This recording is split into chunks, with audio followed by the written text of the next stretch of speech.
सुप्रभात बच्चों, कैसे हैं आप? मस्त मज़े में हैं ना आप? तो आज हम आपकी किताब में से एक सुंदर ऐसी एकांकिका को हम देखेंगे। पाठ क्रमांक 5, नाम है जूलिया। इसके लेखक है अंतोन चेखव। यह एकांकी रशिया की एकांकी है। अब हम लेखक की अधिक जानकारी लेंगे। लेखक अंतोन चेखव, इनका जन्म 29 जनवरी 1860 तागानरोग रूस में हुआ था और उनकी मृत्यु 1904 जुलाई को हुई थी। लेखक एक महान रूसी साहित्यकार और प्रसिद्ध कथाकार और नाटककार भी थे। उनकी कहानियों में सामाजिक कुरीतियों का व्यंग्यात्मक चित्रण किया है। कुरीतियाँ इसका मतलब है कि जो बुरी प्रथाएं होती है, रीति रिवाज होते हैं, इनकी जानकारी लेखक ने अपने इस एकांकिका में दी है। अब हम उनकी कुछ कृतियों के बारे में देखेंगे। ए ड्रीरी स्टोरी, द वाइफ, ये उपन्यास है। ग्रीशा, इवानोह, ये कहानियाँ हैं। और उसके साथ ही साथ द चेरी आर्चर्ड, यह एक उनका नाटक भी उन्होंने लिखा था। इसके साथ और उनकी कुछ कृतियाँ हैं और उनकी अधिक जानकारी लेंगे, जिसमें यहाँ हम देखेंगे Anna on neck, a bad business, the bird market, old age. इस तरह से भी साहित्य की अन्य कृतियाँ उन्होंने लिखी थी। अंतोन चेखव ये रूसी लेखक थे। अब हम देखेंगे कि एकांकी किसे कहते हैं। एकांकी इसका मतलब क्या है। इसका आकार छोटा होने के कारण इसमें एक ही कथा होती है। इसकी कथा व संवाद आदि से अंत तक रोचक और आकर्षक होती है। एकांकिका इसका मतलब बच्चों आप समझ गए हैं। तो एकांकिका इसका मतलब है कि जिसका आकार छोटा होता है और एक ही कथा जिसमें होती है, रोचक और आकर्षक होती है, उसे ही क्या कहा गया है, एकांकी। और ऐसे ही एकांकी लेखक अंतोन चेखव ने हमारे सामने प्रस्तुत की है। अब इस एकांकिका में क्या बताया है, तो इसमें बताया है कि दब्बूपन को त्याग कर अपने अधिकार न्याय के लिए सजग रहने के लिए प्रेरित किया है। दब्बूपन इसका मतलब है डरपोक। दब्बू इसका मतलब है कि जो डरते हैं, जो घबराते हैं, उसे दब्बू ऐसा कहा जाता है। यानी जो डरपोक लोग होते हैं, घबराने वाले होते हैं, ऐसे दब्बूपन को त्याग कर हमें अपने अधिकार के लिए लड़ना चाहिए। ये बात इस एकांकिका में लेखक बताते हैं। और यहाँ पर एक बात बताई है लेखक ने कि नौकरी करने वाले लोगों को अपने बच्चों के लालन पालन के लिए उन बच्चों को शिशु पालन केंद्र में रखना पड़ता है। अब ऐसा क्यों? क्योंकि वह सुबह से शाम तक नौकरी के लिए ज़्यादा समय यहाँ पर उन्हें देना पड़ता है और उनके बच्चों को संभालने के लिए उन्हें शिशु पालन केंद्र में रखने की आवश्यकता होती है। शिशु पालन इसका मतलब है कि जिसे हम पालना घर कहते हैं। इस पाठ में प्रमुख पात्र हम देखेंगे। एक जूलिया वासिलदेवना जो गवर्नर्स है और दूसरा पात्र है गृहस्वामी, जिनके यहाँ पर वह जूलिया गवर्नर्स काम करती है। गवर्नर्स इसका मतलब है बच्चों को संभालने वाली सेविका, जो अपने मालिक के यहाँ पर दो बच्चों को संभालने का काम करती है। दो बच्चे जिनका एक का नाम है कोल्या और दूसरे का नाम है वान्या, इन दोनों को संभालने का काम ये जूलिया करती है। अब मालिक और जूलिया के बीच में जो कुछ वार्तालाप होता है, यह हम इस एकांकिका में देखेंगे कि ये दोनों एक दूसरे के साथ कैसा व्यवहार करते हैं। आपने मुझे बुलाया था मालिक? हाँ हाँ, बैठ जाओ जूलिया, खड़ी मत रहो। शुक्रिया। जूलिया, मैं तुम्हारी तनख्वाह का हिसाब करना चाहता हूँ। मेरे ख्याल से तुम्हें पैसों की ज़रूरत होगी और मैं जितना तुम्हें जान सका हूँ, मुझे लगता है तुम अपने आप पैसे भी नहीं मांगोगी। इसलिए मैं तुम्हें खुद ही पैसे देना चाहता हूँ। हाँ, तो तुम्हारी तनख्वाह 30 रूबल महीना तय हुई थी ना? जी नहीं मालिक, 40 रूबल।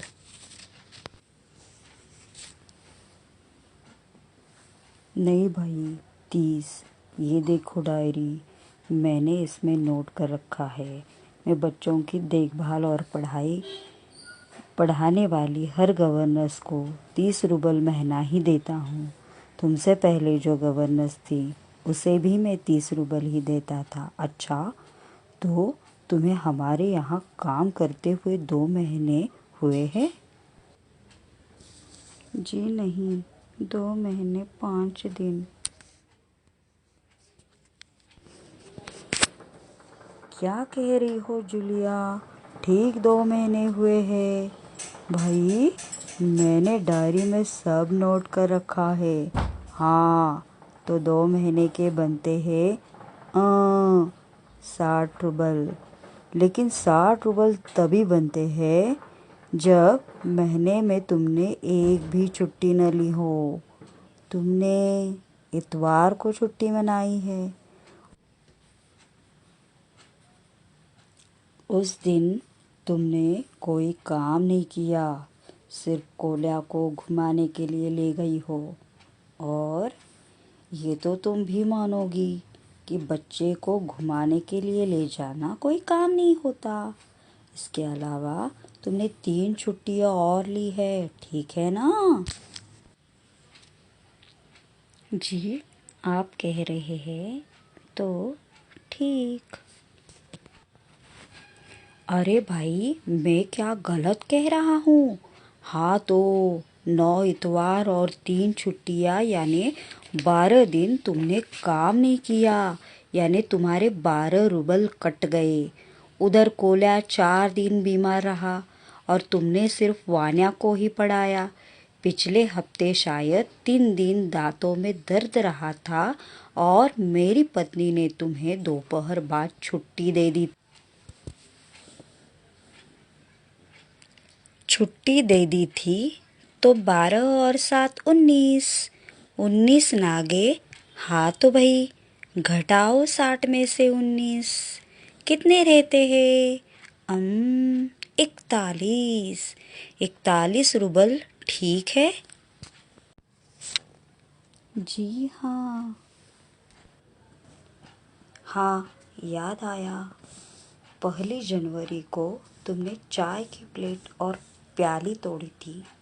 प्याली बहुत कीमती थी, मगर मेरे भाग्य में तो हमेशा नुकसान उठाना बदा है।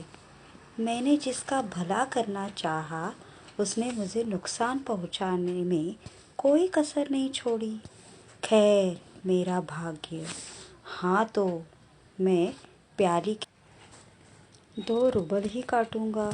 अब देखो, उस दिन तुमने ध्यान नहीं दिया और वहाँ किसी टहनी की खरोंच लगने से बच्चे की जैकेट फट गई। 10 रूबल उसके गए।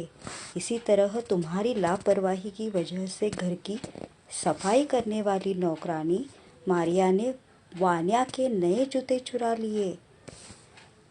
तुम मेरी बात सुन भी रही हो या नहीं? जी, सुन रही हूँ। हाँ, ठीक है। अब देखो भाई, तुम्हारा काम बच्चों को पढ़ाना है और उनकी देखभाल करना है। तुम्हें इसी के तो पैसे मिलते हैं। तुम अपने काम में ढील दोगी तो पैसे कटेंगे या नहीं? मैं ठीक कह रहा हूँ ना? तो जूतों के 5 रूबल और कट गए। और हाँ, 10 जनवरी को मैंने तुम्हें 10 रूबल दिए थे।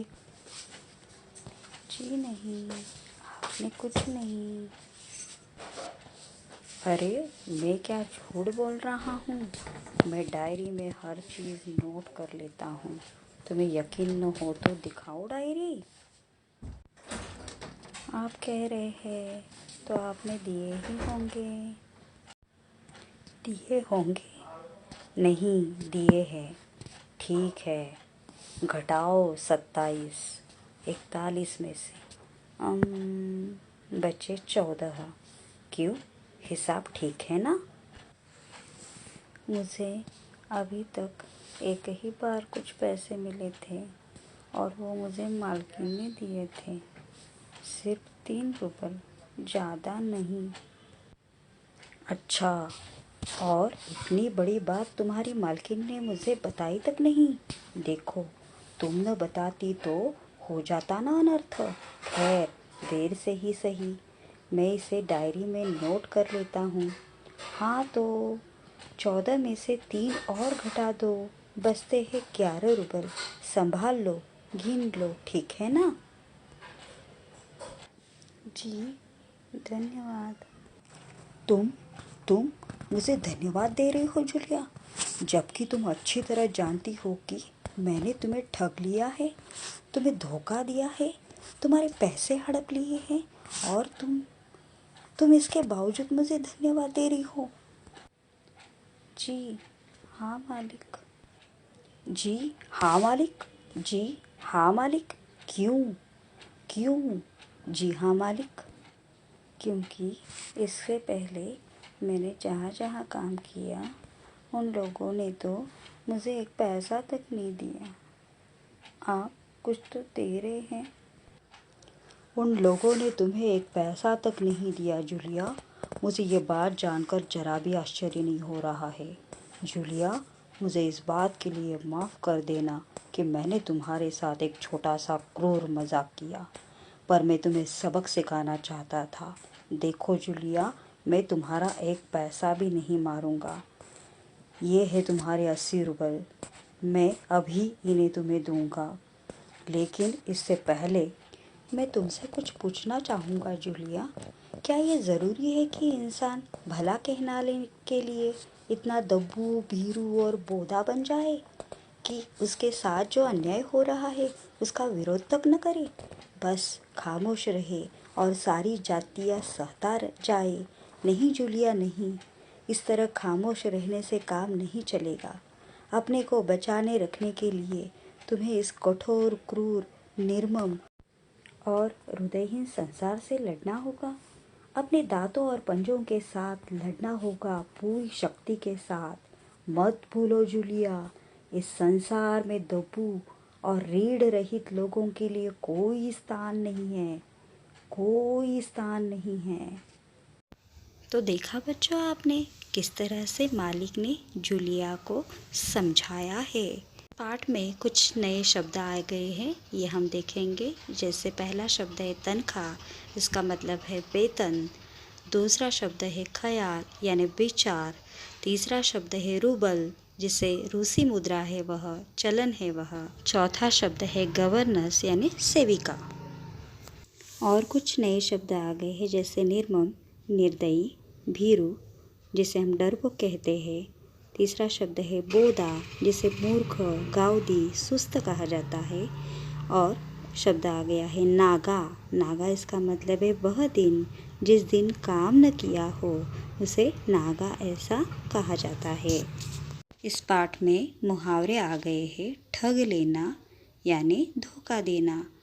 कई बार लोग एक दूसरे को ठगते हैं। ठगना यानी धोखा देना। दूसरा मुहावरा है हड़प लेना। इसका अर्थ है बेईमानी से अधिकार कर लेना, दूसरों की वस्तु हजम कर लेना। कई लोग दूसरों की संपत्ति हड़प कर लेते हैं। तो बच्चों, आप लेखक ने जो इस एकांकिका में संदेश दिया है, क्या वह समझ गए हैं? कौन सा संदेश दिया है इस एकांकिका में? लेखक का कहना है कि नौकरी करने वाले लोगों को इतना भी डरने की कोई आवश्यकता नहीं है। जब आप अपना काम प्रामाणिकता से करते हैं, तब आपको डरने की ज़रूरत नहीं होती। यहाँ पर जूलिया बहुत ही डरपोक है, जो किसी भी प्रकार के अन्याय को सहन करती है। लेकिन अगर आपकी गलती नहीं है तो अन्याय सहन करने की ज़रूरत नहीं है। अगर आप अन्याय को सहन करते रहेंगे तो आपको बहुत सारे लोग डराने वाले, धमकाने वाले मिलेंगे। इसलिए उन्होंने बताया है, जूलिया जैसे डरपोक, दब्बू स्वभाव वाले लोगों को ये संदेश दिया है कि को अपना डरने वाले लोगों को ही डराया जाता है। इसलिए अगर आप पर अन्याय होता होगा तो उसका ज़रूर मुकाबला कीजिए, तभी आप इस दुनिया में टिक सकते हैं। वरना आपको हमेशा हर समय दूसरे लोगों की बातों को ही मानना पड़ेगा। आपको अपने मन से ऐसे अन्याय करने वाले लोगों का प्रतिकार करना चाहिए और अपने न्याय के लिए सजग रहना चाहिए। यही बात इस एकांकिका में लेखक अंतोन चेखव ने बताई है। तो बच्चों, आप समझ गए हैं ना? तो इस तरह से एकांकिका के माध्यम से बच्चों को भी सजग किया है। पाठशाला में भी ऐसी बहुत सारी घटनाएं होती है कि जिसमें कई बार आपकी गलती ना होने पर भी आपको सज़ा भुगतनी पड़ती है।